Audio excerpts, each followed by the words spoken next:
അഴലേറും ജീവിത മരുവിൽ നീ തളരുകയോ ഇനി സഹജെ. പാസ്റ്റർ ജോൺ വർഗീസ് എഴുതിയ പാട്ട്. മുട്ടം ഗീവർഗീസ് എന്നാണ് അദ്ദേഹം അറിയപ്പെട്ടിരുന്നത്. പെന്തക്കോസ്ത് സഭയിലെ ആദ്യകാല ഉപദേശകന്മാരിൽ ഒരാളായിരുന്നു അദ്ദേഹം.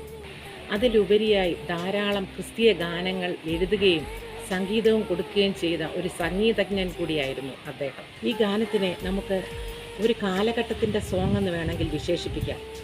എന്തുകൊണ്ടെന്നാൽ ഇത് 20-ാം നൂറ്റാണ്ടിൻ്റെ ആദ്യ പകുതികളിലായിരിക്കാം എഴുതിയത് എന്ന് വിശ്വസിക്കപ്പെടുന്നു. നല്ല സാമ്പത്തിക ഭദ്രതയുള്ള കുടുംബത്തിൽ ജനിച്ച ഗീവർഗീസ് അപ്പച്ചൻ തൻ്റെ സ്വത്തുക്കളെല്ലാം വിറ്റ് സുവിശേഷം പ്രചരിപ്പിക്കുന്നു.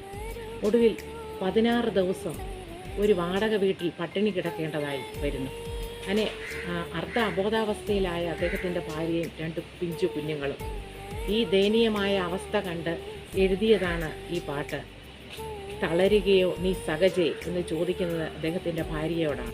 നാം ഇന്ന് പാടുന്ന ധാരാളം ക്രിസ്തീയ ഗാനങ്ങൾ അദ്ദേഹം എഴുതിയതാണ്. ഭാഗ്യനാട്ടിൽ പോകും ഞാൻ, നല്ല പോരാട്ടം പോരാടി, പ്രത്യാശയോടിത ഭക്തരങ്ങുണരുന്നേ, ഇങ്ങനെയുള്ള ധാരാളം പാട്ടുകൾ അദ്ദേഹം എഴുതിയതാണ്.